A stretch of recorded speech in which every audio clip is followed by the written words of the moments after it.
Boa noite a todos. Mais uma noite de encontro com o professor Walter Teixeira de Andrade, projeto de iniciação de número 218. Boa noite. É com você, Gilberto. Olá, boa noite. Estamos ao vivo, mais um projeto de iniciação, hoje de número 218. Nós aqui novamente com o professor Walter. Boa noite, professor. Bem-vindo. Boa noite, meu irmão Gilberto Catira, meu irmão Carlos Nascimento. Boa noite a todos os irmãos que estão presentes aqui e vamos ao nosso trabalho, né? Sejam todos bem-vindos. Vamos aqui mais um dia de abordagem de temas relativamente ao que nós chamamos de projeto e iniciação. Então, o projeto de iniciação é o projeto mais importante que uma pessoa tem para realizar na vida. Esse encontro é destinado a dar a base filosófica e iniciática para aqueles que pretendem seguir o caminho da iniciação. A base são duas. A doutrina secreta da mestra Helena Petrovna Blavatsky, fundadora da Sociedade Teosófica, e do professor Henrique José, nosso querido professor Henrique José de Souza, fundador da Sociedade da Eubiose, Sociedade Brasileira de Eubiose, né? E nós usamos também, a gente vai estudando, pesquisando e disseminando as ideias dos ensinamentos de todos os grandes instrutores da humanidade, através dos tempos de todas as civilizações. O objetivo é a síntese do conhecimento a fim de propiciar aos pretendentes ao caminho da iniciação informações e valores de importância para essa finalidade. A outra finalidade do encontro é propiciar a reflexão a respeito do momento evolutivo que a humanidade está vivenciando neste início do século XXI e início da Era de Aquários. Sempre lembrando aquilo que o nosso mestre nos ensinou, né? Que, justamente, o Brasil é o berço da nova civilização. Por isso que chama-se o nosso grupo, né, de 3005, no canal 3005, porque o nosso mestre diz que a partir do ano 3005 começa uma nova fase na história da humanidade, com uma nova civilização e, evidentemente, com a introdução, a realização, o início da realização do sistema de governo chamado sinarquia. Então, aí está, então, o que nós pretendemos dizer inicialmente. Agora, é claro que para realizar o projeto de iniciação, de acordo com os mestres, é necessário que a pessoa se filie a uma escola iniciática. É importante. Então, a pessoa pode escolher a escola iniciática que ela mais lhe agradar. Existem muitas escolas iniciáticas aí no Brasil e no mundo, e a pessoa pode seguir a que mais lhe agradar. Nós, de nossa parte, nós convidamos a quem quiser que venha fazer o seu início da sua iniciação na Sociedade Brasileira de Eubiose, né? A pessoa pode perguntar, como é que eu faço para iniciar?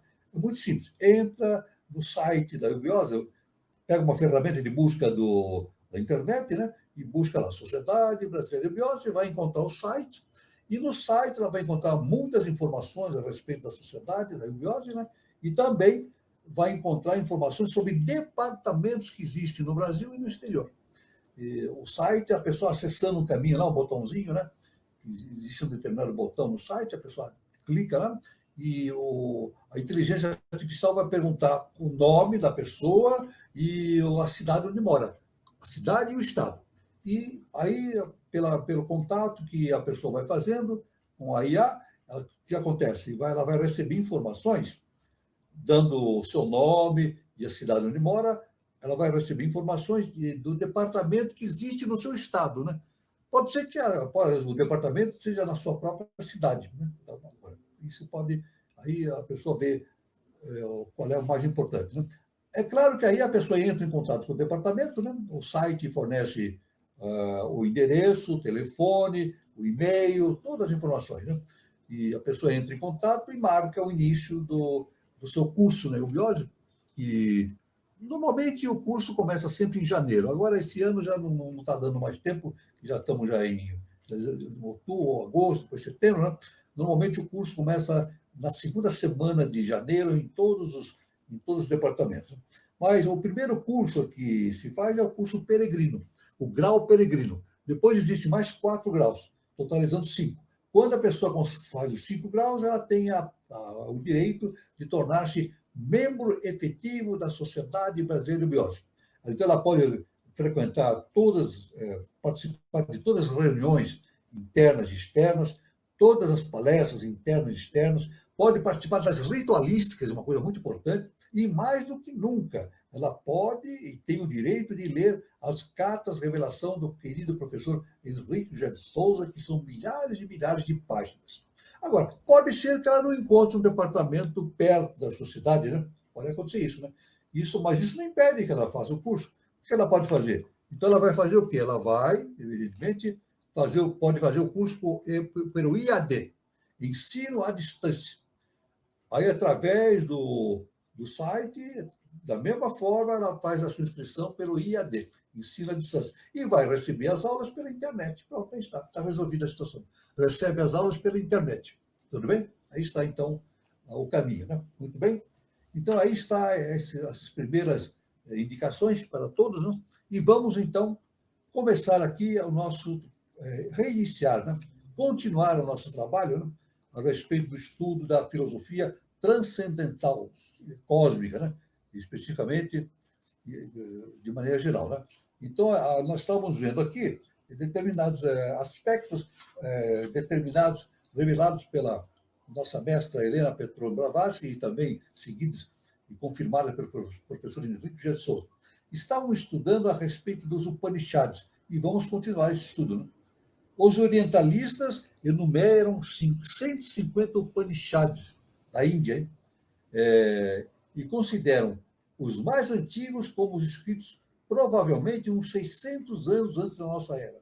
Mas os textos autênticos não correspondem nem à quinta parte daquele número. Devemos dizer que, quando se fala da Índia, a história cita a história da Índia 1.500 anos, 1.800 anos, 2.000 anos antes de Cristo. Mas é muito mais ainda, né? Muito mais. Pela ciência iniciática, nós sabemos que a raça ariana começou há 1 milhão de anos atrás, né? Justamente numa região transhimalaíanica com relação à Índia.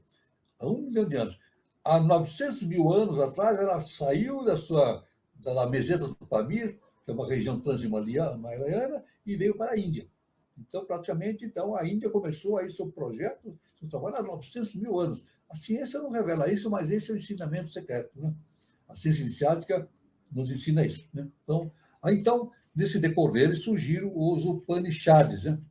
Os Upanishads são para os Vedas o que a Kabbalah é para a Bíblia dos judeus. Expõem e explicam a significação secreta e mística dos textos védicos. Tratam da origem do universo, da natureza da divindade, do espírito e da alma, e também da relação metafísica entre a mente e a matéria. Em resumo, os Upanishads contêm o princípio e o fim de todo o conhecimento humano, mas cessaram de o revelar desde os tempos de Buda. De outra forma, não poderiam os Upanishads ser considerados esotéricos, já que hoje se acham integrando os livros sagrados bramânicos ao alcance de qualquer pessoa, inclusive os Vishlekshya, chamaram os sem casta, e dos orientalistas europeus. Muito bem? Isso é uma base muito importante para a gente dar continuidade a esses estudos, né? Sri Shankaracharya é o nome de um grande sábio daquela época, né? Sri Shankaracharya. O maior iniciado que viveu nos tempos históricos, escreveu muitas baixias, comentários a respeito dos Upanishads, mas os seus tratados originais, como há razões para crer, ainda não caíram na mão dos filisteus, pois são conservados ciosamente nos mosteiros, Mahatmas. Eles são conservados nos mosteiros. Devemos dizer que todos os ensinamentos também, além de estarem escritos em papel, né, antigamente em papiro, né, também estão contidos nos mundos internos. Nos mundos internos. Todo esse conhecimento está contido nos mundos internos, e de lá não desaparece nunca, né? E existem razões ainda mais poderosas para acreditar-se que os preciosos bachis sobre a doutrina esotérica dos Brahmanes, de autoria do maior dos seus expositores, né, continuarão sendo, por muitos séculos, letra morta para a maior parte dos hindus, exceto para os Brahmanes Smartavas. Esta seita, né, Smartavas, fundada por Shankaracharya e de muita influência ainda na Índia meridional, é atualmente a única que produz estudantes com discernimento bastante para compreender a letra morta dos Bhakshias. Isso porque, segundo a informação que tivemos, são os únicos que contam de como, por exemplo, no Shingrashiri dos Ghats orientais de Missouri. Por outro lado, não existe nessa casta que nós falamos, né, tão intransigentemente exclusivista dos Brahmanes, seita mais fechada que a dos Smartavas. A reticência de seus membros quando a dizerem algo sobre seus conhecimentos da ciência oculta e da doutrina secreta somente pode ser igualada ao seu saber e à sua altivez. Veja bem, então, todo esse panorama que nós temos sobre essa ciência iniciática que há milhares de anos está lá na Índia, né? E que nós vimos que no século passado, no século retrasado, século XIX, foi trazido a lume, né, ao conhecimento público por Helena Petrovna Blavatsky. Né? Ela foi instrumento para que todos esses ensinamentos viessem para o conhecimento público. Isso é muito importante. Eis porque a autora da presente exposição, ou seja, Helena Petrovna Blavatsky, deve esperar, desde logo, que as suas afirmativas encontrem a mais viva oposição e sejam até mesmo desmentidas. Então, ela já, nessa época, quando ela escrevia trazia conhecimento, ela já esperava a reprovação de muitas pessoas que liam esses ensinamentos, dizendo que ela estava mentindo. Até hoje existem pessoas que se designam filósofos e dizem que Blavatsky não transmitiu nada de importante, e são mentiras e assim por diante. Muito bem, mas cada um segue o caminho que lhe é dado por Deus no seu devido tempo. Né? Todos chegarão lá. Na verdade, todos chegarão no conhecimento transcendental cósmico um dia. Né? Muito bem. Eis porque não é que exista qualquer pretensão à infalibilidade ou à exatidão absoluta em tudo que se diz nessa obra, mas em razão das dificuldades inerentes aos assuntos versados e às limitações quase insuperáveis da língua inglesa, como de todos os demais idiomas europeus, para a expressão de certas ideias. É mais que provável que não tenha a autora conseguido dar melhor e mais clara forma às suas explicações, sendo certo que ela fez tudo o que podia em tão desfavoráveis circunstâncias e mais não se pode exigir de nenhum escritor. Então, ela explica exatamente, a Blavatsky, né, ela explicava sempre as dificuldades que ela tinha de transmitir os conhecimentos. Primeiro que ela tinha que transmitir aquele conhecimento, né, lá da língua primitiva da Índia e transmitir para o inglês. E ela, como ela mesma afirma, ela não dominava o inglês com perfeição, né, porque ela falava outra língua. Né? Agora, ela foi muito auxiliada por muitos irmãos, né, discípulos dela, que ajudavam justamente a verter para o inglês. Inclusive, ela escrevia em inglês, né, e os seus discípulos, que a ela estavam chegados, a auxiliavam a tornar a escrita mais pertinente à língua inglesa, né, e para ser publicada. Então, é isso que ela foi muito auxiliada por esses discípulos. Né? Ora, recapitulemos, então, para mostrar quanto é difícil, se não impossível, fazer completa justiça aos temas, ora interpretados, tal a sua magnitude. Assim fala a Blavatsky, né? A tremenda dificuldade de transmitir esses conhecimentos milenares, né? No século XIX. Né?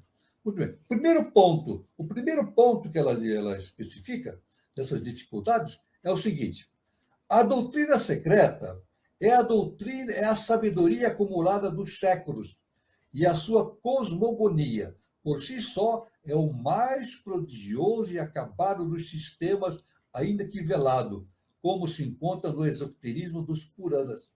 Veja bem, então ela deixa bem realçado isso, né? Que a doutrina secreta é um conhecimento extraordinário, né? E é o mais prodigioso conjunto de ensinamentos que foram trazidos para o Ocidente, né?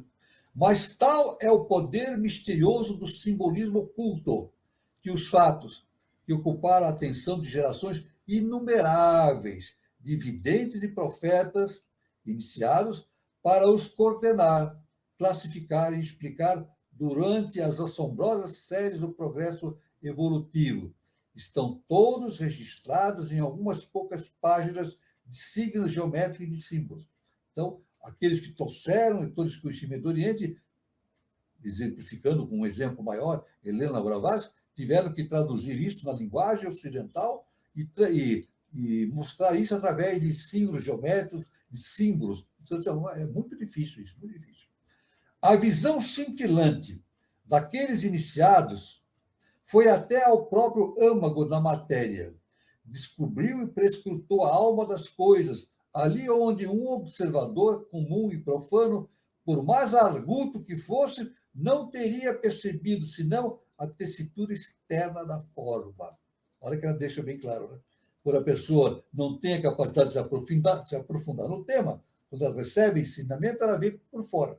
Ela não consegue penetrar a fundo, né? Isso ela diz de maneira bem clara. Mas a ciência moderna não crê na alma das coisas. Olha só, olha o que ela fala. A ciência moderna não crê na alma das coisas. Ou seja, a ciência não acredita no sentido interno que as coisas contêm, né? Isso é muito importante, né? Então, e por isso repugna todo o sistema da cosmogonia antiga. Por isso que o nosso mestre e professor Henrique José de Souza, ele dizia, né? Algo que Paulo de Tarso falou, né? Paulo de Tarso falou e o nosso mestre repetiu isso, ensinou isso, né? A respeito da letra que mata e o espírito que vivifica. Vamos lá? Existe a letra que mata e o espírito que vivifica. Se a pessoa lê só fica na letra, ela não consegue entender. Então ela tem que ler e entender o que está por trás da letra, através do espírito. É por isso que esse entendimento não é somente a leitura, tem que ser a interpretação. E o nosso mestre afirmava isso para nós, né, nos seus ensinamentos. E afirma, né? E o mais importante de tudo é que cada estudante, cada discípulo tire as suas próprias conclusões. Olha que importante. Então, o discípulo lê, compara, medita, vê tudo que é possível ser analisado e tira as suas próprias conclusões. Isso é importantíssimo, né? Muito bem? A visão cintilante daqueles iniciados foi até ao próprio âmago da matéria. Descobriu e prescrutou a alma das coisas, justamente procurando a alma das coisas, né? Muito bem?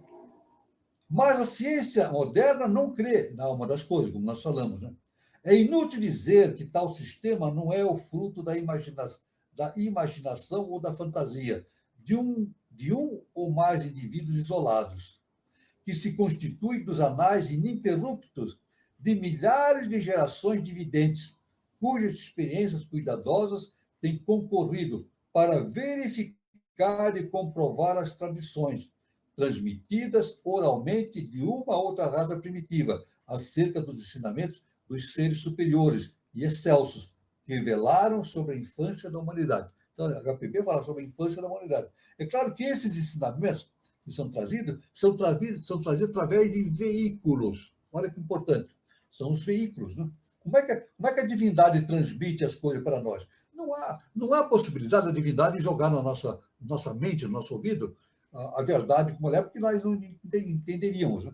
Então, a divindade, né, o eterno, o imanifestado, se utiliza de veículos para os mestres, né? Os seres de hierarquia se utiliza de veículos para trazer esse conhecimento para nós.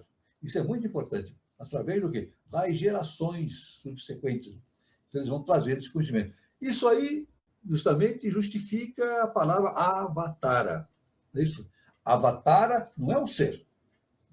Geralmente, nos livros, a gente diz assim, fulano foi avatara, ciclano foi avatara. Não existe avatara. Avatara, a definição é descida da lei. Avatara não é um ser, é um mecanismo. Então, avatara é descida da lei. Agora, existem os veículos avatáricos. Aí diferente. Existem aqueles mestres estudiosos, adeptos, seres de hierarquia, que tornam-se veículos de avatara. São veículos avatáricos e trazem esse conhecimento para nós, moldando esse conhecimento mais ou menos na nossa condição de entender. Eles facilitam esse entendimento através de uma linguagem próxima ao nosso entendimento. Né? Muito bem, isso é muito importante. Durante muitos séculos, os homens sábios da quinta raça, que é a nossa quinta raça mãe, né, ariana, pertencente aos grupos sobreviventes que escapou do último cataclismo e das convulsões dos continentes, Atlântida, evidentemente, passaram a vida aprendendo e não ensinando. Olha só o que ela diz, né? Os homens sábios passaram inicialmente a vida aprendendo e não ensinando, aprendendo a ser veículos do conhecimento superior. Né? Como faziam? Ela pergunta, HPB, como faziam? Examinando. Eles faziam o seguinte, examinando, submetendo a provas e verificando em cada um dos departamentos da natureza as tradições antigas, por meio das visões independentes dos grandes adeptos, isto é, dos homens que desenvolveram e aperfeiçoaram no mais alto grau possível seus organismos físico, mental, psíquico e espiritual. Então, olha só o que ela diz, né? Esses seres adeptos, seres de hierarquia, passaram inicialmente uma fase adequando aos seus corpos hiperfísicos e geofísicos para poderem serem veículos da divindade, serem veículos avatáricos, né? Muito bem? O que um adepto via só era aceito depois de confrontado e comprovado com as visões de outros adeptos, obtidas em condições tais que lhe conferissem uma evidência independente e por séculos de experiências. Então, ela diz que, é claro que essas, interpretando o que Blavatsky falou, né, esses seres vêm e dão essas interpretações, né, de Avatara para nós, né, da lei, né, e o importante, isso a gente aprende através da iniciação, esses ensinamentos coincidem. Né? Se a gente for estudando o processo iniciático, a gente vê que esses ensinamentos surgem na Terra em diversos pontos, em diversas épocas, em diversas civilizações, mas elas coincidem. Então, se a gente pegar o conhecimento da Índia, o conhecimento do Egito, o conhecimento de HPB, o conhecimento de tudo que vem, o conhecimento aurido, obtido também nas Américas, através de mestres das Américas, né? Aqui, os conhecimentos coincidem. Se a gente verificar, esse é o princípio da verdade. Isso é um dos aspectos da verdade. Quando um adepto fala algo, um mestre fala algo, e outro fala algo, esse conhecimento coincide, não são divergentes. É isso que nos dá a confiança de que a verdade está sendo seguida, né? Os conhecimentos se harmonizam, isso é muito importante, né? O segundo ponto agora que ela disse, né? O primeiro ponto que ela disse a respeito da doutrina secreta como sabedoria, ela afirma, né? O segundo ponto que a HPB deixa bem claro é a lei fundamental do sistema, o ponto central de onde tudo surgiu e para onde tudo converge e gravita, e sobre o qual repousa toda a sua filosofia. É o princípio substancial, uno, homogêneo, divino, a causa radical única. Isso, indubitavelmente, todos os mestres falam isso, né? Que existe uma lei fundamental, existe um princípio fundamental de onde tudo vem. Esse princípio é uno, homogêneo, divino, é a causa radical única. É claro que os mestres falam na linguagem específica de cada civilização. Jesus, quando falava no seu povo, ele falava de Deus, né? Em outros lugares, os mestres utilizam outros nomes, né? Mas, no fundo, é o mesmo significado. Mas se a gente comparar aquele ensinamento de Jesus o Cristo com aquele ensinamento antigo do Egito e da Índia, tudo converge, coincide, se harmoniza. Isso é muito importante, né? Alguns, né, agora vejam o que a HPB nos fala, né? Alguns cujas lâmpadas tinham mais brilho foram guiados de uma causa a outra causa, ao manancial secreto da natureza, e viram que deve existir um princípio primordial, fundamental. Ponto. Um princípio fundamental. A ciência acadêmica ainda não chegou nesse ponto, né? A ciência da origem do universo, né? Hoje a ciência, né, já de anos para cá, fala sobre justamente uma grande explosão, um buraco negro, né? Explodiu, vindo um ponto matematicamente inimaginável, né? Aquele pontinho, né, explodiu e deu origem ao universo. A ciência hoje, a astronomia, a ciência, afirma que deve existir mais de 2 trilhões de galáxias. É muito, né? Olha só, é o que a ciência hoje afirma, né? E pode existir mais de 2 trilhões de galáxias.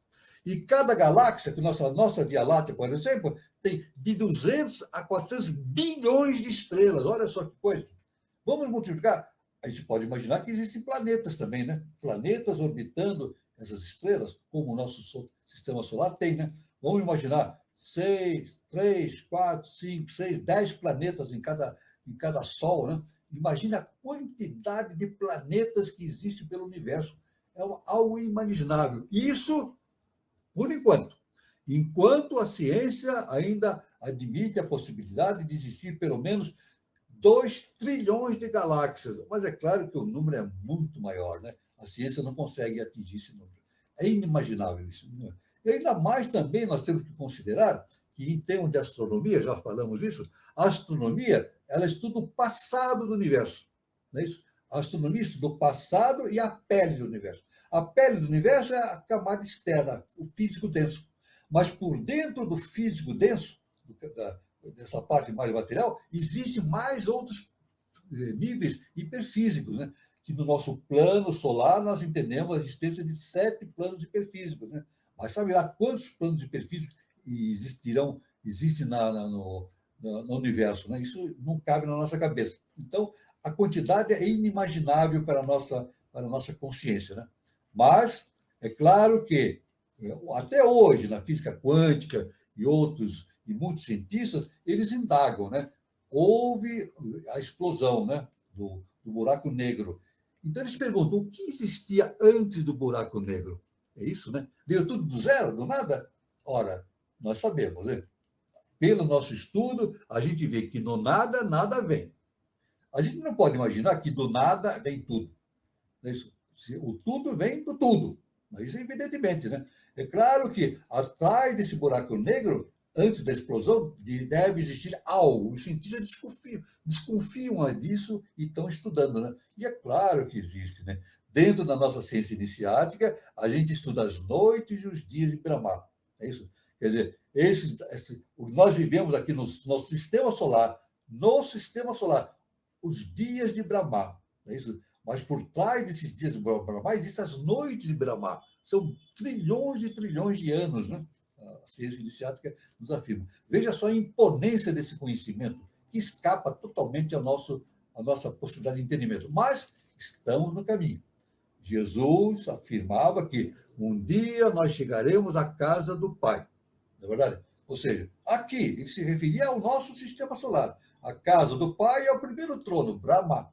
Um dia chegaremos à casa do Pai. Mas não somente à casa do Pai. A consciência evoluindo no universo vai muito além do sistema solar, da galáxia, Via Láctea e outros sistemas que existem no universo, para atingir um dia, com certeza, o entendimento total da realidade universal. Né? Muito bem. Chama-se princípio substancial, né?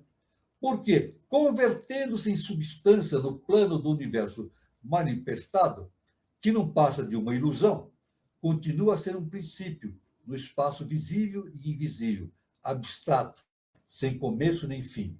É a realidade onipresente, impessoal, porque imanente em tudo e em cada uma das coisas.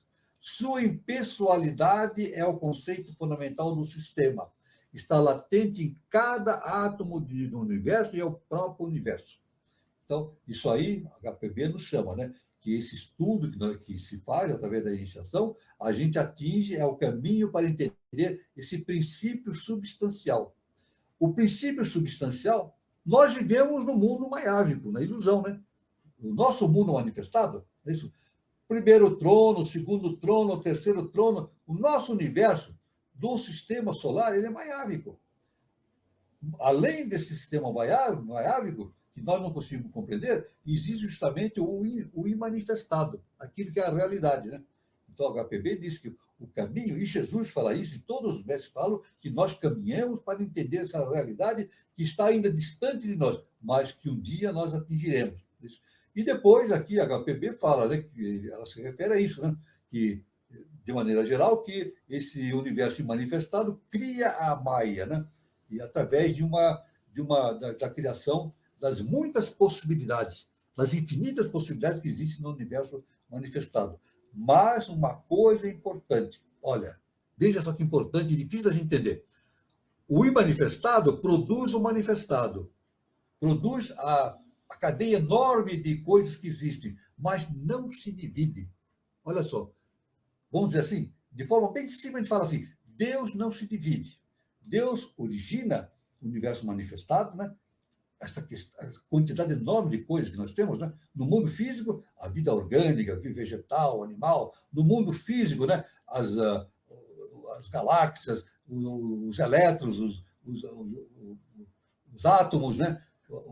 As substâncias subatômicas, né? Mas cada substância dessa tem a natureza íntima do imanifestado. O imanifestado não se divide. Ele cria, olha só que importante. O imanifestado, que é uno e indivisível, cria diversidade, mas não se divide. Então, conforme o HPB, em cada pontinho do universo, por menor que seja, existe uma consciência. E essa consciência é a consciência divina. E essa consciência sofreu uma descida, né? Uma descida dimensional, mas ela retorna à fonte original. É esse que é o entendimento. Né? O terceiro ponto que a HPB se refere agora, ela falou sobre a doutrina secreta, né? Sobre a lei fundamental do universo, e ela fala agora sobre a manifestação universal. Então, o terceiro ponto específico é o seguinte: o universo é a manifestação periódica daquela essência absoluta e desconhecida. Olha só que importante. O universo é a manifestação periódica daquela essência absoluta e desconhecida. Dar o nome de essência é, contudo, pecar contra o espírito mesmo da filosofia. É isso? Mesmo essência não designa a real natureza disso que nós queremos nos referir. Né? Porque, embora seja aqui o substantivo de um derivado do verbo esse, o ser, não pode haver identificação com nenhuma espécie de seres concebíveis pela inteligência humana. Define-se melhor dizendo que aquilo não é espírito nem matéria, mas ambos ao mesmo tempo. Então, a definição. Lá na antiguidade, na Índia, definia-se o manifestado como o aquilo. Então, o aquilo é justamente, como a HPB diz, é o ser e não ser ao mesmo tempo. E ela fala a seidade. Ela inventou essa palavra. Seidade. É o ser e não ser ao mesmo tempo. Se nós formos no dicionário, pode ir no dicionário aí no internet, qualquer dicionário, coloca lá seidade. Eu já fiz isso. Coloca lá seidade. Vem a seguinte anotação. Essa palavra não foi encontrada. O dicionário diz, não encontra essa palavra seidade, porque não existe no dicionário. Isso, HPB, ela inventou essa palavra para dar origem a esse entendimento do ser e não ser ao mesmo tempo. E que na iniciação a gente chama de aquilo. Na antiga Índia, os discípulos perguntavam para os mestres: mestre, o que é aquilo? Aí o mestre dizia assim: aquilo é aquilo. Era a resposta que ele dava. Aquilo é aquilo. Então, é indefinível. Né? Muito bem. Mas é o espírito e a matéria. Aquilo é espírito e a matéria ao mesmo tempo. O professor Henrique de Souza fala isso também. Não existe espírito e matéria de forma oposta. A religião coloca o espírito de um lado, a matéria de outro. E geralmente tem essa ideia, que o espírito é de Deus e a matéria está ligada com o maligno, Satanás. Né? Essa é a ideia do espírito, da religião, que a gente deve caminhar para o espírito, da matéria para o espírito. Mas não. Espírito e matéria fazem parte da mesma unidade. Não existe espírito sem matéria, nem matéria sem espírito. É difícil a gente entender isso, mas é um princípio superior. Né? Define-se melhor, dizendo que aquilo não é espírito nem matéria, mas ambos ao mesmo tempo. Para Brahman e Mula Prakriti são na realidade um.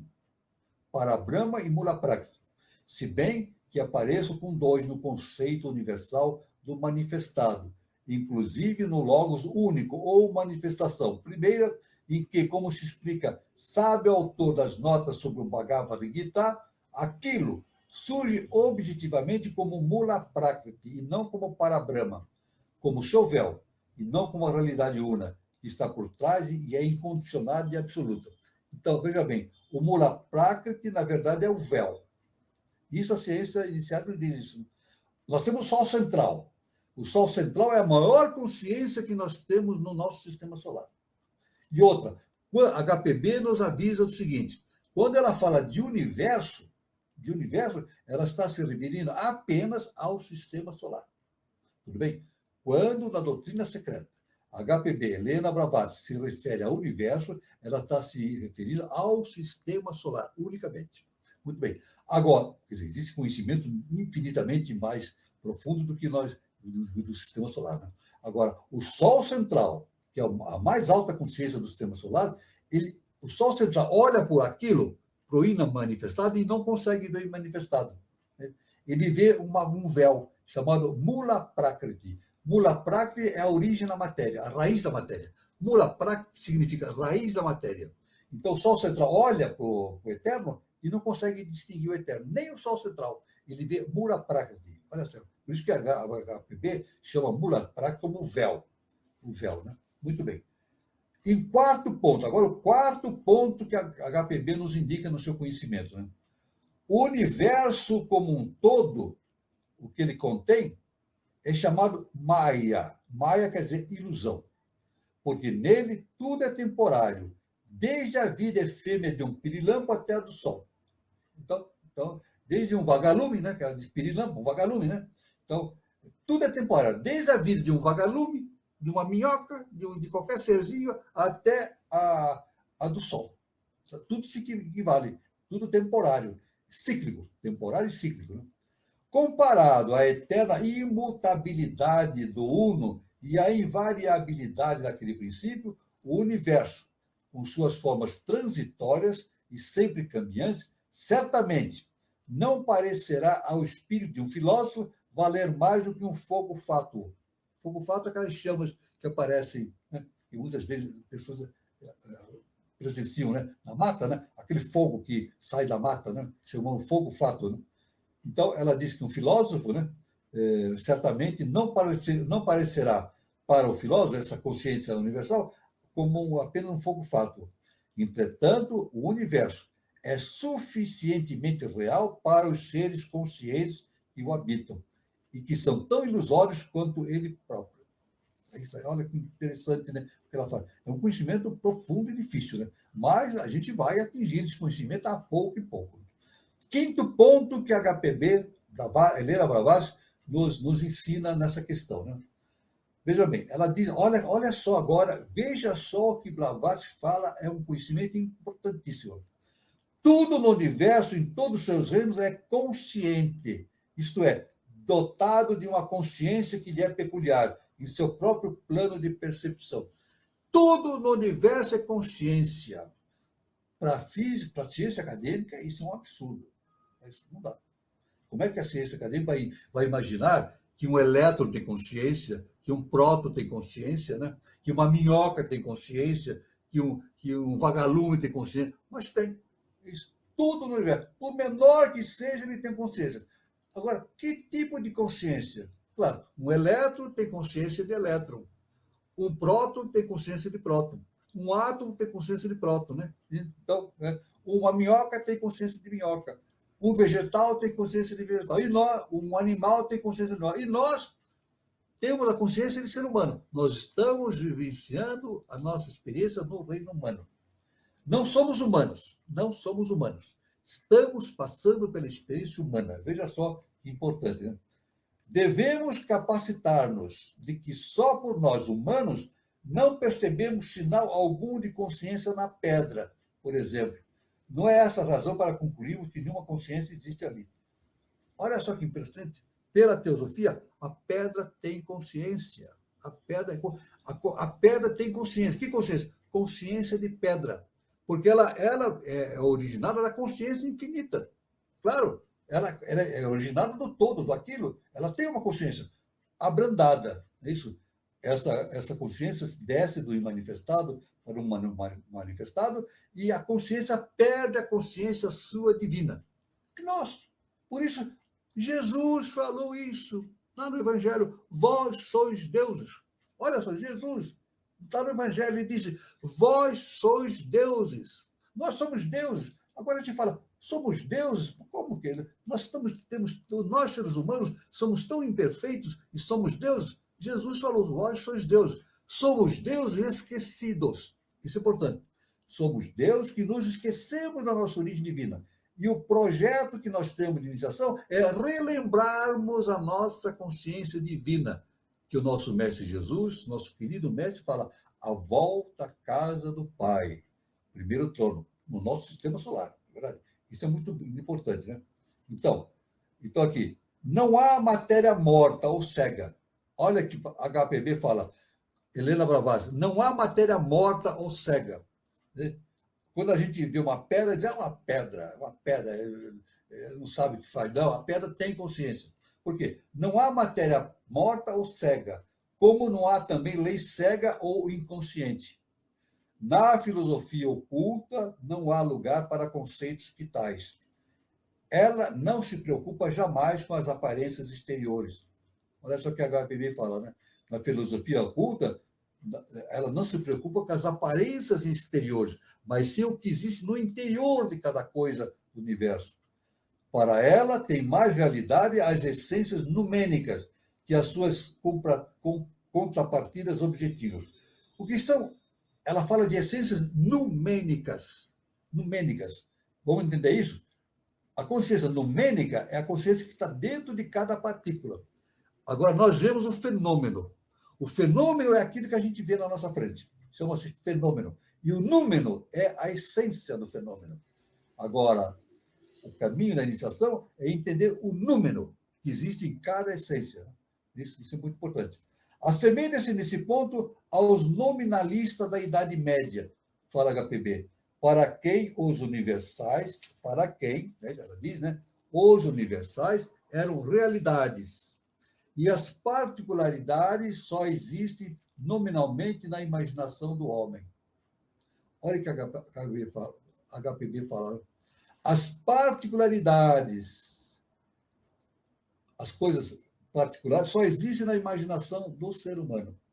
Porque em cada partícula tem a essência única, totalmente expressa naquela partícula. Sempre lembrando, né? Deus não se divide. É a unidade, é uno, absoluto, ele cria a diversidade, mas não se divide, ele fica integral dentro de cada ponto da sua manifestação. Agora vamos ver um sexto ponto. Um sexto ponto que a Helena Blavatsky nos ensina. Justamente, ela fala o seguinte, ó, sexta parte. O universo é elaborado e dirigido de dentro para fora. De dentro para fora. É claro que a gente deve entender isso de dentro para fora. Normalmente, eu digo que, na verdade, se a gente for analisar profundamente as ciências iniciáticas, no universo não existe dentro, fora, em cima, embaixo. Não. É tudo contido dentro do mesmo panorama. Olha, os níveis se interpenetram. Tudo existe dentro do mesmo contexto. Tudo bem? Nós vivemos, por exemplo, no mundo físico denso, né? Permeando esse universo físico denso, existe o mundo vital. Permeando o mundo vital, existe o mundo astral, depois o mental, e assim, tudo dentro do mesmo contexto, né? O que diferencia esses contextos são as vibrações, os níveis vibratórios. O universo todo, ele se define, se diferencia através de níveis vibratórios, tudo bem? Aliás, vibração é consciência. O que define o estado de consciência é o nível vibratório da consciência pertinente a cada plano, evidentemente. Né? O que está embaixo, ela diz inteiro, o que está embaixo é como o que está em cima. Aliás, é uma lei hermética, né? Existe uma lei hermética que diz, O que está embaixo é como aquilo que está em cima. E o que está em cima é como aquilo que está embaixo. A lei hermética de Hermes Trismegisto, ela não diz que é igual. Olha só que diferença. A lei hermética não fala o que está embaixo é igual ao que está em cima. E o que está em cima é como igual ao que está embaixo. Não, ela diz não. Ela diz que o que está embaixo é como o que está em cima. E o que está em cima é como aquilo que está embaixo. Há uma similaridade de plano, né?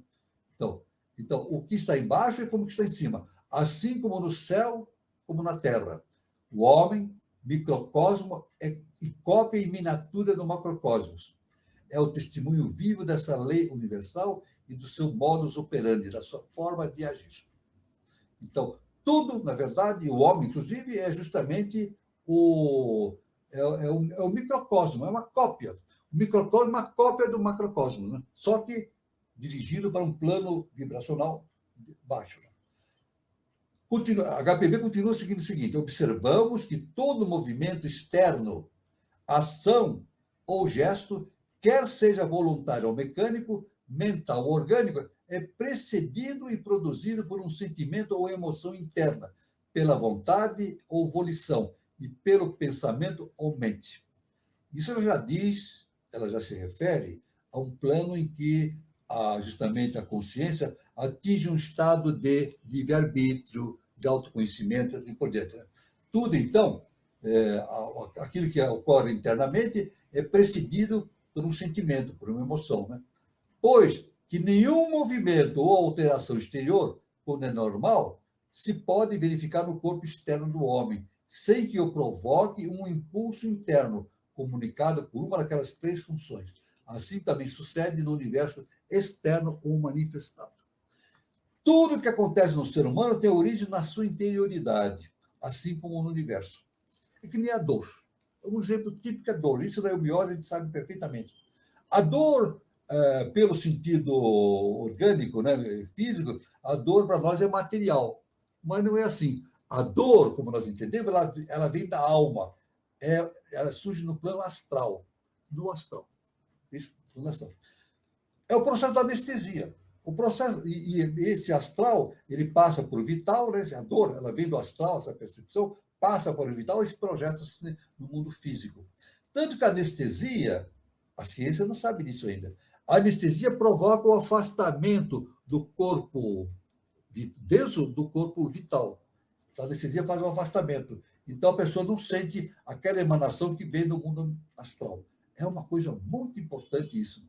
É um ponto, inclusive, é um ponto fundamental no funcionamento da acupuntura.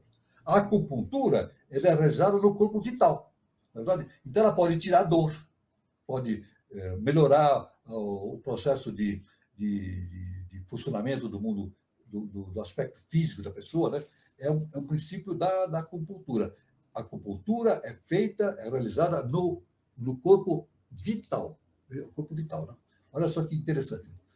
Todo o cosmos é dirigido, vigiado e impulsionado por uma série quase interminável de hierarquias de seres superiores, cada qual com uma missão a cumprir. E que, seja qual for o nome que lhe dermos, de Anshorans ou anjos, são os mensageiros, exclusivamente no sentido de agentes das leis kármicas e cósmicas. Pronto. Tudo que acontece no nosso mundo, nosso conhecimento, vem através de agentes, veículos que nos trazem esse conhecimento superior. Né?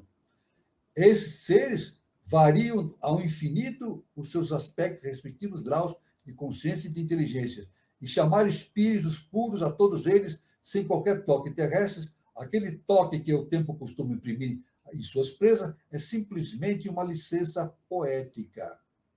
É isso?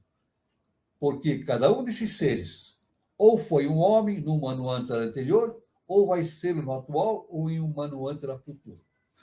Isso é muito importante também para a gente ver aquilo que nós já falamos várias vezes, né, que o homem não faz coisa alguma.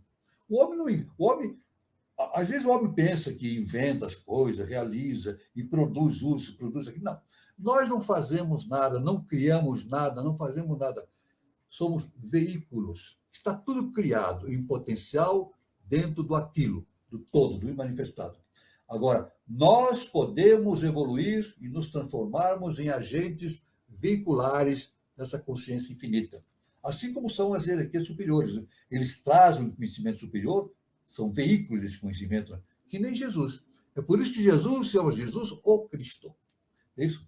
Jesus, o nome dele, na verdade, é Yoshua Ben Pandira, o homem. O homem Jesus chamava-se Yoshua Ben Pandira, mas ele era veículo do Cristo cósmico. Olha só. Por isso que chama-se Jesus o Cristo. Tudo bem? Isso é muito importante. E Siddhartha Gautama também, quando ele se iluminou, ele tornou-se o quê? Imediatamente veículo daquelas consciências superiores a ele, né? Então ele tornou-se veículo. Tanto que a gente vê que pela mitologia, pelo conhecimento, disse que ele se iluminou debaixo de uma árvore de bode, chamada árvore de bode. A gente imagina que ele estava debaixo de uma árvore, mas não. Nós devemos entender essa árvore a que se refere a iluminação de Buda, uma árvore invertida. A árvore tem a raiz no céu e a copa dela embaixo. Veja bem, a árvore universal é assim. A raiz da árvore está para cima. Depois tem o caule e embaixo vem a diversidade, que são as folhas. Verdade? Então, a árvore de bode, na verdade, a gente pode imaginar uma árvore invertida, aonde Buda se iluminou. Né? Muito bem? Todo o cosmos é dirigido, vigiado e impulsionado por uma série quase interminável de hierarquias superiores, né? Já falamos, né? Variam ao infinito os seus respectivos graus de consciência e de inteligência. Muito bem? Então, quando não são homens incipientes, são homens aperfeiçoados. Quando não são homens que não têm ainda qualidade para ser veículo da lei, eles podem tornar-se aperfeiçoados por tempo. E em suas esferas superiores e menos materiais, não diferem moralmente dos seres humanos terrestres, senão em que se acham livres do sentimento da personalidade e da natureza emocional humana, duas características puramente terrestres. Aí a HPB é bem claro, né? Qual é a diferença que existe entre o ser humano e um adepto, um ser superior? Ele não tem ligação. Um adepto, o ser superior, ele está desligado da sua personalidade, né? Então, eles estão desligados da parte emocional, da parte mental. Eles agem através da sua consciência superior, é verdade? Superhumana, isso é muito importante, né? Os últimos, isto é, os seres aperfeiçoados, estão para sempre libertos daquele sentimento. Por quanto?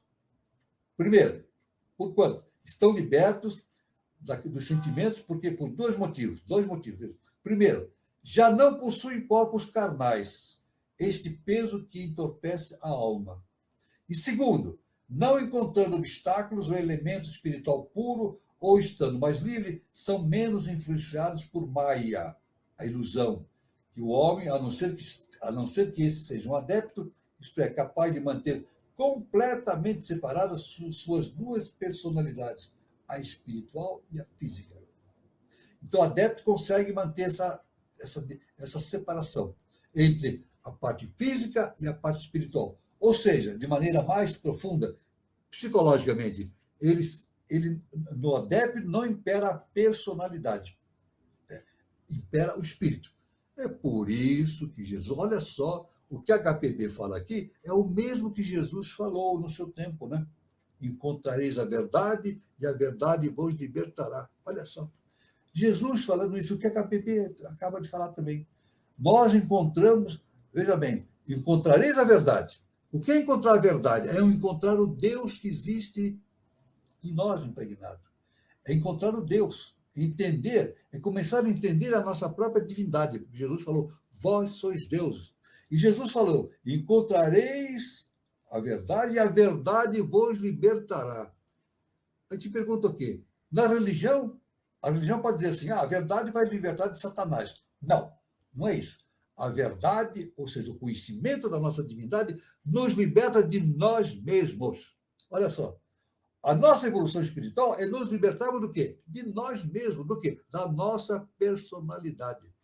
É por isso que lá em Delfos, no templo de Delfos, né, na antiguidade, existia no frontispício, né, na parte central, agora não existe mais, né? Os mestres dizem que existia naquela época algo escrito no templo de Delfos, né?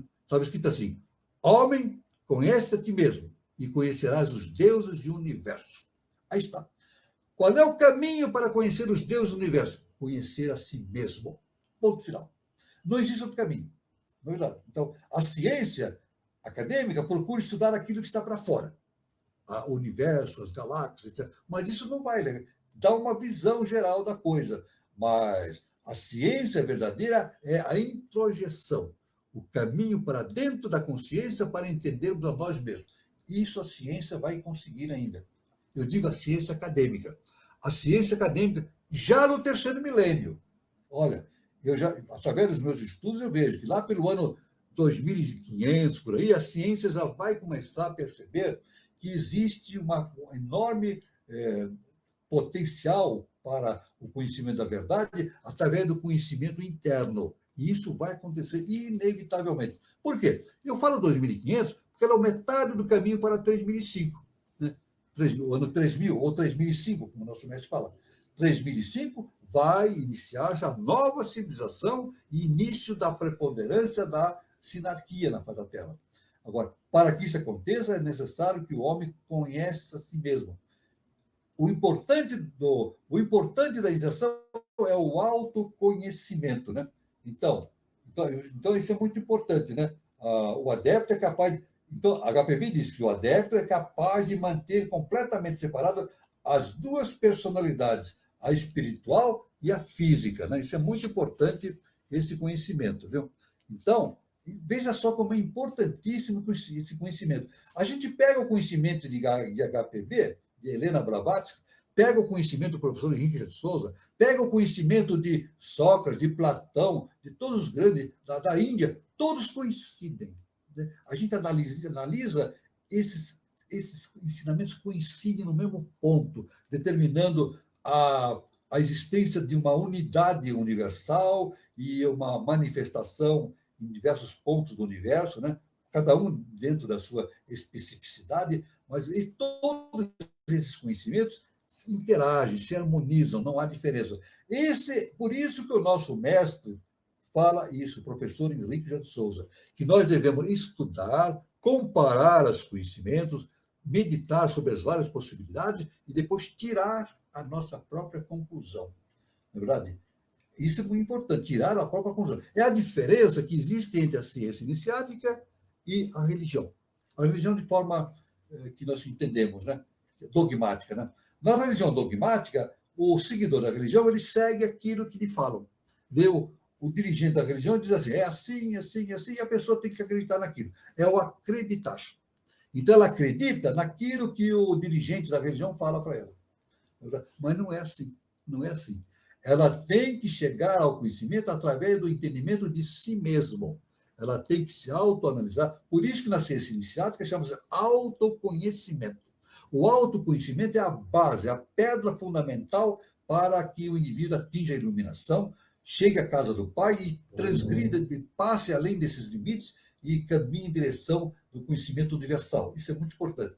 Mas é muito importante a gente entender que essa universalidade é expressa através dos mestres, através de todas as épocas, de todas os povos, de todas as épocas, e a gente vê uma coincidência desses conhecimentos. Isso é a prova de que o conhecimento é verdadeiro. Por isso que, quando dizem que a HPB mente, a pessoa não se aprofundou. Porque você se aprofunda no conhecimento da HPB, ela vai bater em Cristo, vai bater em outros mestres no Oriente. Ela não está mentindo, está falando a verdade. Agora, é necessário, para aquele que quer estudar essa ciência, ele tem que se desvencilhar da sua personalidade, do seu egoísmo, das suas ilusões, né? Se libertar da maia, se libertar da maia da matéria, da personalidade, para atingir e para continuar caminhando em direção do conhecimento universal. Muito bem, eu estou aqui encerrando essa primeira parte do nosso encontro. Eu vou passar a palavra aqui ao nosso irmão Carlos Nascimento e todos formular perguntas, pode expressar os seus conhecimentos.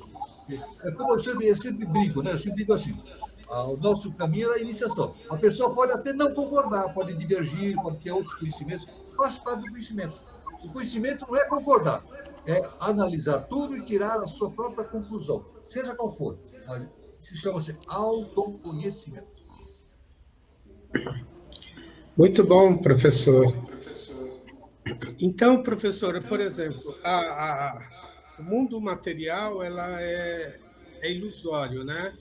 Mas a gente está preso a um mundo real, que é o espiritual, né? Como a gente faz essa interpenetração, né, do ilusório, que é o material, ao real, que é o espiritual? É isso geralmente que é o problema. Essa é a grande questão. A questão toda é passar do irreal para o real. Nós vivemos no mundo maiávico. Eu não vou dizer que isso é fácil. Não é fácil, é um processo de transformação no indivíduo, né? Ele tem que se transformar, conhecer as suas próprias limitações, conhecer as suas limitações. Veja bem, Sócrates, olha só o que Sócrates falou. Tudo que sei é que nada sei. E esse pensamento é o pensamento de um sábio. Veja, tudo que sei é que nada sei. Quando o indivíduo acha que sabe tudo, não sabe nada. Para começar.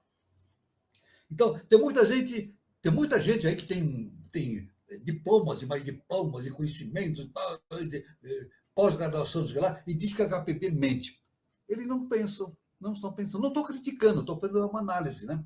Porque se pensa, eles têm que se libertar das suas limitações. Eles têm que pensar assim: tudo que sei é que nada sei. Não é verdade? Como dizia Pitágoras, né? Filósofo não é aquele que tem sabedoria, aquele que ama a sabedoria. Filo, em grego, quer dizer aquele que tem afinidade. Filo quer dizer afinidade. Sofia, sabedoria. Então, filósofo é aquele que tem afinidade pela sabedoria. Ele ama a sabedoria. Isso é muito importante. Aí atinge o autoconhecimento. Agora, aquele que diz que sabe tudo e nega o conhecimento, como fazem com a KPB até hoje, né? Dizem que ela mentiu e assim, ele não está no caminho da iniciação. E isso pode durar milhares de anos. Eu estou dando risada, mas é uma coisa séria. Pode durar milhares de anos. A pessoa pode reencarnar, e fica no mesmo ponto. Não consegue. Ela somente vai conseguir iniciar o seu caminho em direção da verdade, libertar-se da ilusão, quando ela libertar-se de si mesmo, da sua personalidade. Como Jesus falou, né? Conhecereis a verdade e a verdade vos libertará. A nossa questão é nos libertar de nós mesmos, das nossas limitações. Isso é o ponto básico para o caminho da iniciação.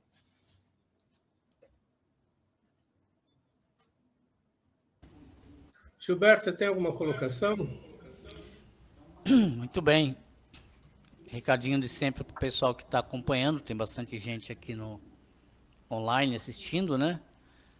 Não esqueça de deixar o like ali no vídeo, porque nos ajuda, né? Toda vez que você clica no botãozinho ali do curtir, o YouTube, a plataforma, ela mostra, né? Ela envia esse conteúdo, deixa disponível para mais pessoas na internet, inclusive pessoas novas, né? Pessoas que não tiveram, que não acompanham o nosso conteúdo. Então, por isso que nós pedimos que deixe sempre o like no vídeo, né? Curta ali, seja aqui ao vivo, de preferência ao vivo, se você estiver assistindo agora, porque o YouTube já manda, né?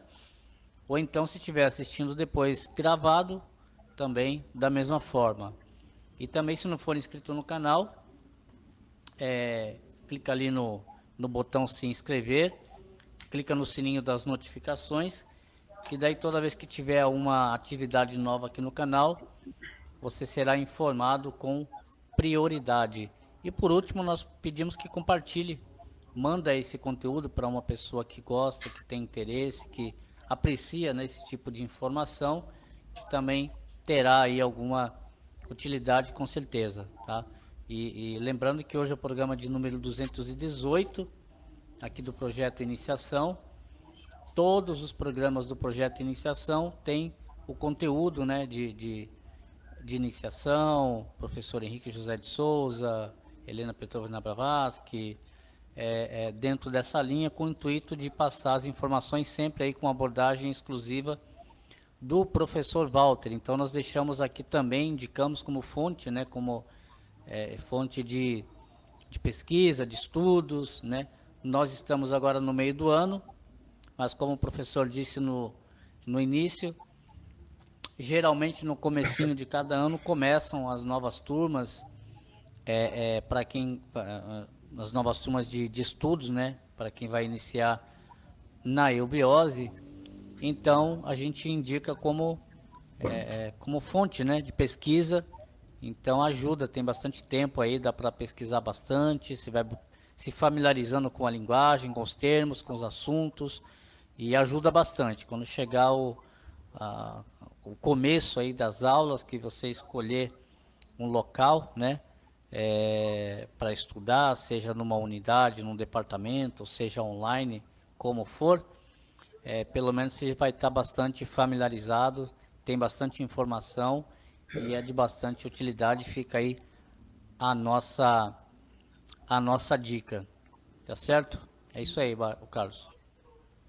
Muito bom, professor. Eu só quero fazer uma observação. Pode ter um nosso irmão falando assim: se formos por essa lógica, a verdade nunca se dará, pois pontos divergentes sempre se levantarão. Né? Muito bem. Eu só quero dizer agora, fazer um comentário sobre um grande filósofo, que agora me escapa o nome, o Carlos vai me lembrar o nome do filósofo, que tem tanta coisa que eu acabo esquecendo. Um grande estudioso, que ele falou assim: penso, logo existo. Se lembra, Carlos, o nome do... Penso, logo existo. Penso, logo existo. Eu esqueci o nome desse estudioso. Né? Descartes. Descartes. René Descartes. Exato, Descartes. Descartes, por isso que a técnica dele, por isso que vem o termo descartar, né? A gente descarta ideias, né? Porque ele, na sua lógica, ele foi um gênio, né? Ele faz integra todo o conhecimento, descarta as coisas que não coincidem, né? Por isso que vem descartar, né? E atinge o conhecimento final. Realmente foi fantástico o estudo dele. Mas nós podemos dar um passo adiante, além de Descartes, não é verdade? Ele falou assim: penso, logo existo. A gente pode falar de maneira iniciática o seguinte: eu penso, logo eu penso que existo. Olha, vamos dar um passinho mais para frente? Eu penso, logo eu penso que existo. Não é verdade? É verdade, essa é a diferença entre o livre pensador e o que não é livre pensador. O livre pensador é aquele que é liberto do seu pensamento. É um livre pensador. Ele é liberto do pensamento dos outros e liberto dos seus próprios pensamentos. É um livre pensador. Aí ele começa a entender a sua própria existência. Não é verdade? Então, eu penso, logo eu penso que existo. Eu penso que eu sou o Walter. Eu sou o Walter. Eu não sou o Walter. Não, isso aqui é Maia. Eu sei disso. Isso que vocês estão vendo aqui é Maia. E para mim também é Maia. Personalidade, a minha aparência é Maia. É uma forma transitória. Porque eu não sou um ser humano. Nós não somos seres humanos. Estamos passando pela experiência humana. O que nós somos? Somos deuses. Jesus falou: somos deuses. Nós estamos passando pela experiência humana para um dia chegarmos à casa do Pai e mais tarde para mais para além. Então, eu quero só contar novamente uma questão que há muitos anos um aluno do Manu me levantou uma questão comigo. Eu achei muito interessante. Eu sempre conto essa história, né? Ele falou assim para mim, ele estava fazendo Manu comigo, né, que é um nível da eubiose, né? Então ele falou assim: Walter, acontece um problema comigo. Antes de entrar na eubiose, eu tinha algumas dúvidas. Agora eu tenho um monte de dúvidas. O que está acontecendo? Em vez de solucionar as minhas dúvidas aumentaram. Por quê? O que é iniciação? Então eu disse para ele: não, veja bem, meu caro irmão, as suas dúvidas não aumentaram, não é só isso. Os seus horizontes se alargaram. Essa que é a verdade. Os seus horizontes se alargaram. Porque, olha, quem não tem dúvida é ignorante. Se ele tem certeza de tudo e não tem dúvida de nada, é um ignorante. Não é verdade? Agora, Sócrates, né? Tudo que sei é que nada sei. O filósofo é aquele que sabe a extensão da sua ignorância. Vamos falar a verdade? Ó, sábio é aquele que sabe a extensão da sua ignorância. Sábio. Agora, o ignorante é aquele que pensa que sabe tudo. Esse não sabe nada. Então, para ser sábio, ser um filósofo sábio, né? Ele precisa saber a extensão da sua ignorância, ele precisa perceber que as suas dúvidas podem aumentar, mas é que, na verdade, seus horizontes que estão se ampliando. Isso é muito importante nesse entendimento.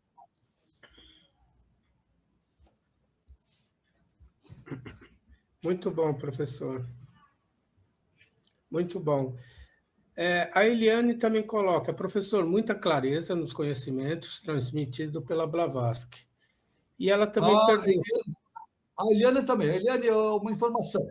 O segundo livro que eu estou publicando já está na mão da edição, já está em fase de edição, não, está em fase de diagramação, etc., né? Falando sobre o futuro da humanidade, etc., né? Sobre esse processo de 3005, tem tudo em andamento. E o primeiro livro, que é a Aurora dos Deuses no Braço de Órion, eu também já fiz uma revisão completa do livro, né? E eu vou também tratar da republicação dele. Então, são duas coisas. Eu vou republicar o primeiro livro, que é a Aurora dos Deuses do Braço de Órion, e publicar esse segundo livro, que já está em andamento, né? Mais um pouquinho e já vamos ter aí à disposição esses dois, né? E eu estou escrevendo mais um livro que está em fase de andamento, um livro sobre as minhas experiências espirituais que eu tive nesse processo, né?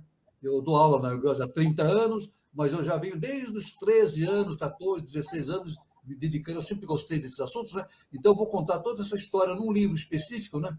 Aliás, tem muita gente que faz isso, né? Uma autobiografia, uma coisa desse sentido, né? Explicando aquilo que aconteceu comigo e transmitindo para os irmãos algum conhecimento que eu tive para eu compartilhar com todos. Então, essa é a informação que eu tenho que dar para a nossa irmã Eliane. Muito obrigado. Como ela disse, estamos todos aguardando, viu, professor? Está em andamento. O professor, como foi dito já também, tudo tem consciência, né, professor? Tudo tem consciência. E como que a gente pode interagir com essa consciência que está em tudo? Olha, eu vou dizer uma coisa. As donas de casa sabem de uma coisa. Eu vou contar uma coisa que pode parecer uma coisa trivial, mas as donas sabem disso. Elas têm as suas plantinhas em casa, né? Na sua horta, em casa. Né?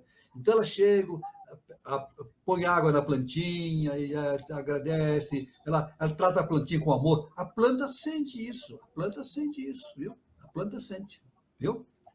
A planta sente o amor que uma dona de casa tem por ela. Ela tem consciência disso. A planta cresce, a energia nela cresce.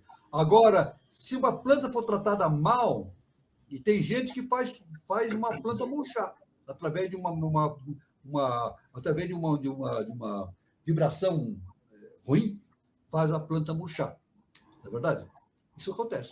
Então, a planta tem consciência. E ela sente de nós a consciência. Que nem os cachorros também. Os animais, eles entendem, eles sentem, pela sua consciência animal, eles têm uma relação conosco, né?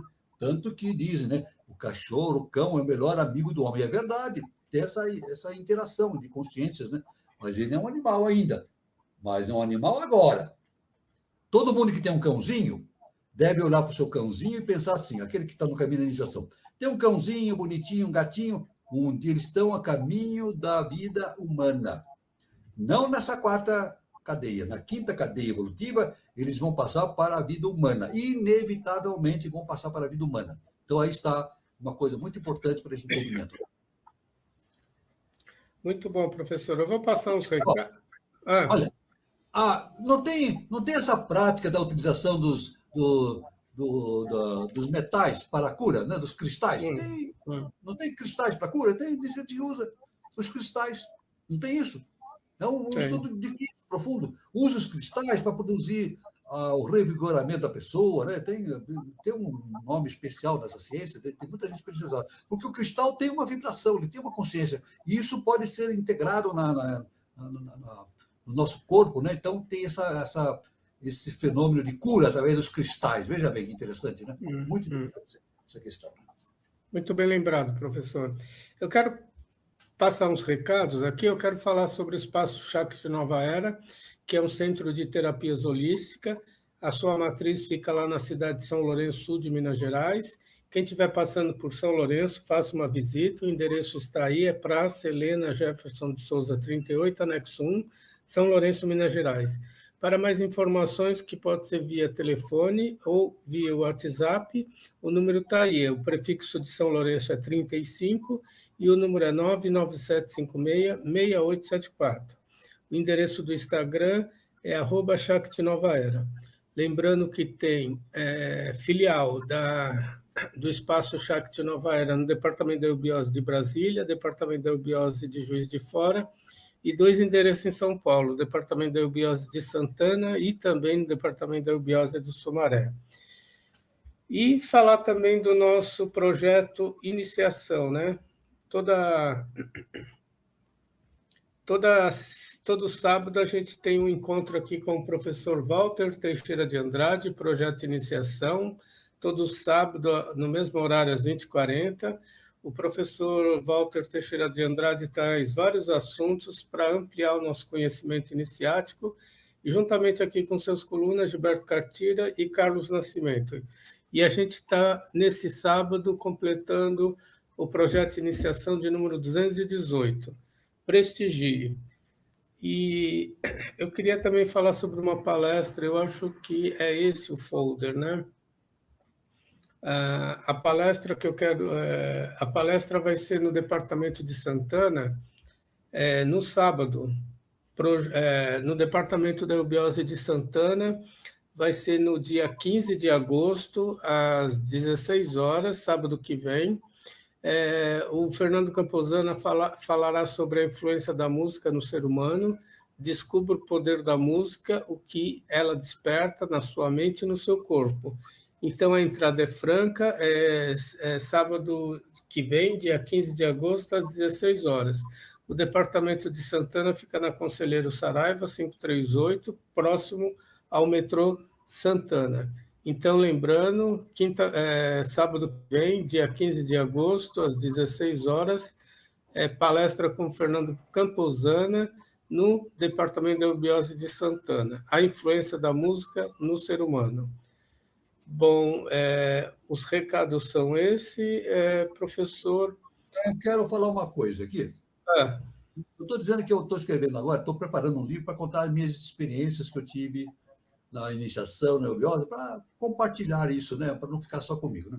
Eu vou contar um caso só, veja bem, um casinho que aconteceu comigo. Há muitos anos, veja o que aconteceu. Eu fiquei muito bravo, eu fiquei muito magoado com um irmão. Um irmão nosso, meu, falou uma coisa e me magoou muito. Eu fiquei muito inquieto com aquilo. Muito inquieto. Aí, no dia seguinte, eu estava entrando no departamento, na eubiose, né? E não tinha ninguém. E tinha somente um cidadão, um irmão nosso, que foi discípulo do professor. Ele já faleceu, foi discípulo do professor Henrique de Souza. E sem que eu perguntasse nada, ele falou assim: Walter, eu quero te contar uma coisa. Ele falou para mim: eu quero te contar uma coisa. Ele falou para mim: uma vez eu fiquei muito magoado com o irmão e fui reclamar com o professor. Ele falou: fui reclamar com o professor. Aí eu fui lá. Quando eu cheguei na frente do professor, o professor Henrique de Souza olhou para mim e falou assim: olha, você precisa aprender a perdoar. Você precisa aprender a perdoar. Daí o irmão falou assim. Aí o professor perguntou: o que você ia falar para mim? Aí eu disse: não, professor, não vou falar mais nada. Aí depois, qualquer hora eu falo, não tem nada de importante. Aí ele falou para mim que ele mudou de ideia. E eu mudei também. Então foi um puxão de orelha que eu levei da atividade do professor, que eu não dei. Aí desse dia em diante, eu resolvi assim: o dia que eu tiver alguma discordância com o irmão, eu converso com ele, troco ideias, é verdade? Não precisa ficar magoado. Não. Conversa com a pessoa de maneira amorosa, né? Então, foi esse o ensinamento que eu tive do mestre, né? E que eu considero como um puxão de orelha que eu levei. Muito bom, professor. A Ivanilda está agradecendo, né? E ela fala também da terapia dos cristais, né? É litoterapia. Isso.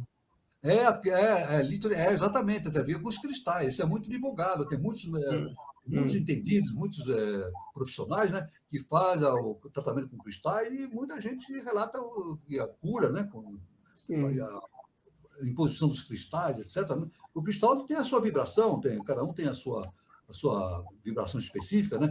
E é claro que eu entendo que cada cristal está relacionado, isso é só estudando, né, com os chakras, né, com a parte vital da pessoa, né? Aí está uma aplicação muito grande das vibrações existentes dos cristais. E os cristais têm consciência, essa consciência cristalina que eles têm. Né? Aliás, nós somos constituídos por matéria densa, a evolução cristalina está em nós, no nosso corpo físico denso, né? Nosso corpo físico denso, o que é? Os cristais.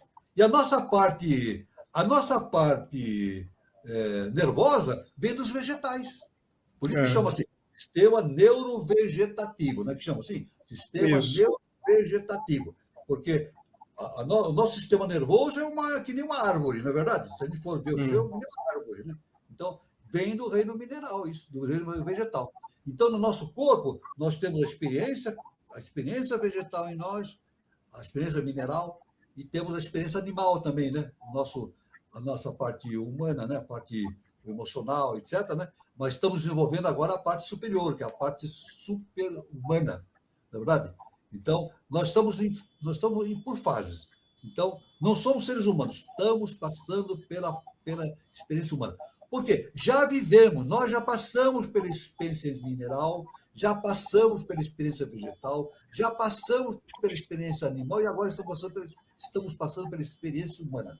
É um processo de passar por experiência nos diversos níveis, a fim de voltar à casa do Pai, conforme nos ensinou o querido Mestre Jesus o Cristo. Muito bom, professor. E, para finalizar, foi dito também que o que está em cima é como que está embaixo. Então, a gente tem... Exatamente, a gente tem uma conexão, né, professor, com o divino. Então, existe um amparo, um acalento no nossa marcha evolutiva aqui na face da Terra, né? Existe todo, Deus está... Agora, é uma coisa muito importante, agora eu vou dizer agora, sinceramente, relatando o que a Helena Blavatsky falou, né? Não estou inventando, dizendo que essa relação que existe entre o imanifestado e o manifestado, nós não entendemos. E ela diz que é o maior mistério que a consciência tem que vencer para entender. Eu entendi, no meu ponto de vista, que é o maior mistério do sistema solar, da Via Láctea, do universo inteiro. Entender essa ligação nossa com a divindade, com o imanifestado. Ela diz que é o grande mistério do universal. Então, aí está, então, um desafio, né? Agora, o professor Henrique de Souza falou o seguinte, nada acontece por acaso. O acaso não existe. Não. Tudo que acontece está submetido às leis universais, dos quais nós vemos as leis do karma, a lei da evolução, né? A lei da manifestação, são 3 leis fundamentais, tudo está submetido à lei. Nada acontece fora da lei. Agora, tanto que nós somos regidos pela lei do karma, nós temos que responder por aquilo que nós falamos, né? Fazemos, né? A lei do karma, né? Então, isso faz parte do conhecimento do universo como um todo. É o caminho que está colocado à nossa frente. A Helena Blavatsky, professor, fala alguma coisa sobre uma consciência superior que possa vir a descer aqui para a Terra? Porque a gente está no momento que se fala muito em objeto não identificado, né? Será que a gente vai ter algum contato de Você falou de objetos não... Os OVNIs, objetos... Os OVNIs, isso. O professor Henrique de Souza diz que aquilo que a gente chama de OVNIs, né, em parte, eu não vou dizer que seja tudo, mas no meu entendimento, em parte são projeções dos mundos internos, verdade?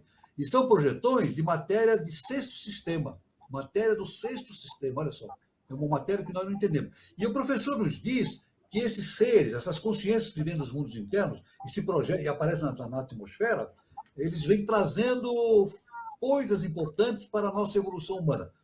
Se vocês me perguntarem que coisas são, eu não sei o que é, não sei. Mas trazem, não sei. Se vocês me perguntarem que coisas estão trazendo, não sei. E o professor não falou também. Eles trazem coisas importantes para a fundamentação da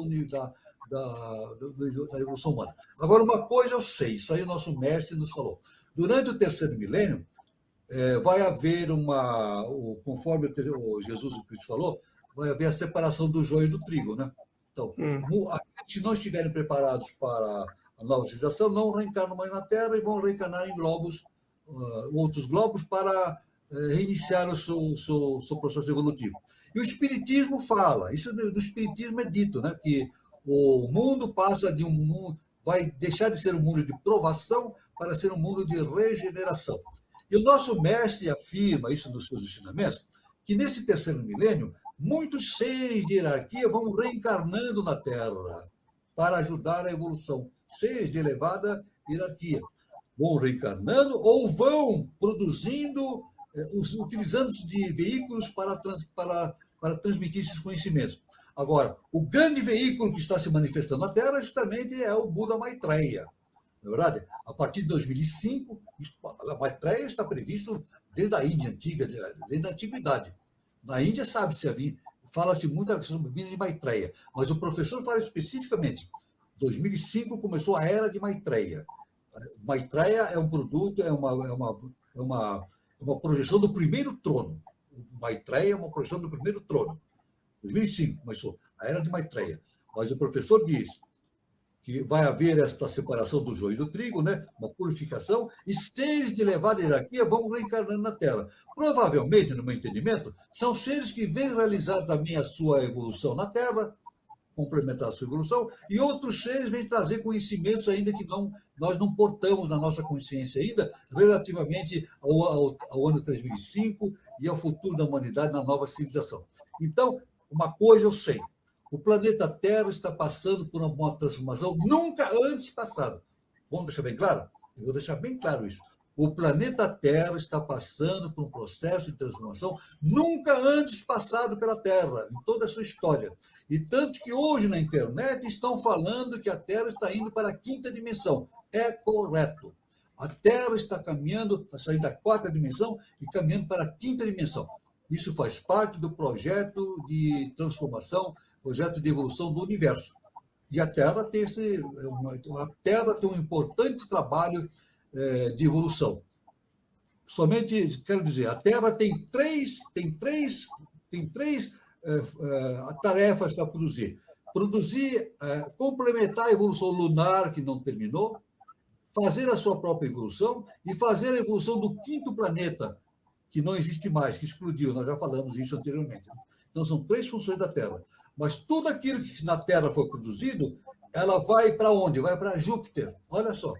Tudo aquilo que verter da Terra em termos de evolução, num futuro distante, que eu nem sei imaginar quantos milhões de anos, vai tudo para o planeta Júpiter, e depois vai passar para Saturno, complementando, então, os 7 dias de Brahma, na verdade, no nosso sistema solar.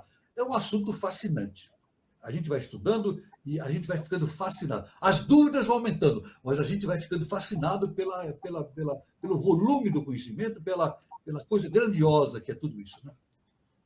Muito bom, professor, parabéns. Eu quero agradecer a todos pelo programa de hoje, programa de número 218. Agradecer ao professor Walter pelo conhecimento que ele trouxe. Fala. Carlos, só quero dizer o seguinte. Essa separação do joio e do trigo que vai acontecer na Terra, Deus não vai condenar nem expulsar ninguém. Não. É tudo feito pela lei do amor e do perdão. Deus é amor e perdão. Todos aqueles que foram julgados e vão para outros planetas, eles vão através do amor e do perdão de Deus para reconstruir o seu processo evolutivo e para retornar o seu caminho para a casa do Pai. Então, todos chegarão à casa do Pai, sem distinção. Não importa se vai antes ou vai depois. Jesus falou assim, os últimos serão os primeiros. Jesus falou isso. A lei do amor e do perdão. Os últimos serão os primeiros. Então, está tudo aí especificado. O caminho da iniciação nos mostra essa face maravilhosa do universo.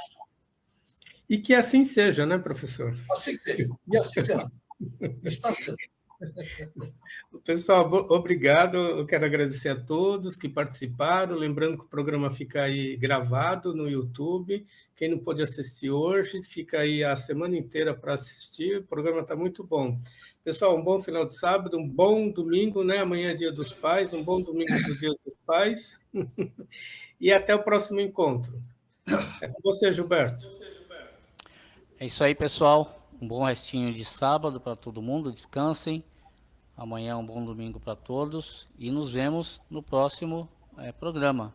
Boa noite, professor. Boa noite, feliz Dia dos Pais. Eu sempre falo nos meus trabalhos que da mãe, né? Ter mãe é uma honra, e ser mãe é uma glória. Também para o pai, né? Ser pai, ser filho é uma honra, mas ser pai é uma glória, porque isso faz parte do processo de evolução da humanidade. Então, feliz Dia dos Pais para todos os pais. Né? E estaremos aqui no sábado que vem. Luz, paz e amor para todos e fiquem todos com Deus.